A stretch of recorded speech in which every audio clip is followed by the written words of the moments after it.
Daily. Taste the Daily. மத்திய அரசை கண்டித்து தொழிற்சங்கங்கள் நடத்தக்கூடிய பொது வேலை நிறுத்தத்தால் கேரளாவில் இருக்கக்கூடிய சுற்றுலா தலங்கள் முடங்கி இருக்கின்றன. மேலும் மருந்தகங்கள், உணவகங்கள் உள்ளிட்டவைகளும் அடைக்கப்பட்டிருப்பதால் பொதுமக்கள் சிரமத்திற்கு ஆளாகி இருக்கிறார்கள்.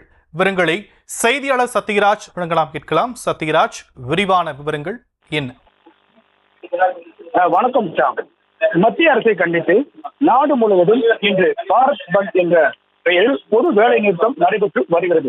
குறிப்பாக தமிழக பகுதியில் வேலை நிறுத்தத்தில் குறைந்த அளவிலே முழுவதும் எந்த ஒரு செயல்பாடு இருக்கின்ற காரணத்தினாலும், ஆனால் கேரளாவில் முழுவதும் இந்த வேலை நிறுத்தமானது தற்பொழுது முடங்கி உள்ளது. அதாவது அடிப்படை தேவைகளுக்கு இருக்கக்கூடிய மெடிக்கல், கடைகள், உணவகங்கள் மற்றும் வாகனங்கள் அனைத்தும் இயங்கவில்லை. குறிப்பாக கேரளாவில் இடுக்கி மாவட்டம் புகழ்பெற்ற சுற்றுலா தலமாக விளங்கக்கூடிய குமிளி தேக்கடி பகுதியில் உள்ள அனைத்து கடைகள், உணவகங்கள் மற்றும் மெடிக்கல்கள் அனைத்துமே அடைக்கப்பட்டு உள்ளது. இதன் காரணமாக பொதுமக்கள் பெரும் சிரமத்துக்கு ஆளாகி வருகின்றனர்.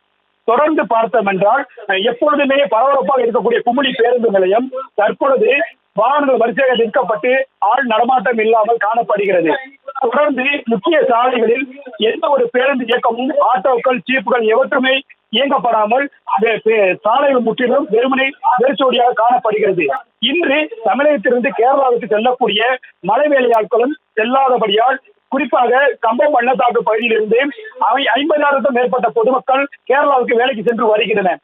இன்று முழு வேலை நிறுத்தத்தின் காரணமாக தமிழக பகுதியில் இருந்து கேரளாவுக்கு செல்லக்கூடிய வேலையாட்கள், தோட்ட தொழிலாளர்கள், தேயிலை தொழிலாளர்கள் அனைவருமே இன்று தமிழக பகுதியில் இருந்து உள்ளனர். அங்கு கேரளாவில் முற்றிலும் வாகனங்கள் இயக்கப்படுவது முடக்கப்பட்டு உள்ளது. சாம், தற்பொழுது குமிளி பேருந்து நிலையம், தேக்கடி சுற்றுலா நிலையம், வண்டி பெரியார், அதைத் தொடர்ந்து பார்த்தோம்னா மூணார் ஆகிய பகுதிகளில் முழுவதுமே வாகனங்கள் இயக்கப்படாமல் பொதுமக்கள் வீட்டின்குள்ளேயே முடங்கி இருக்கின்றன.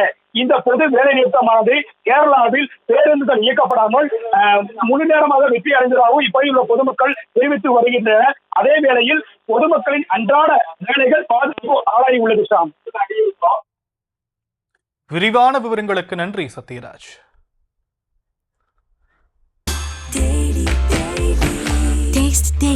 Taste the Daily.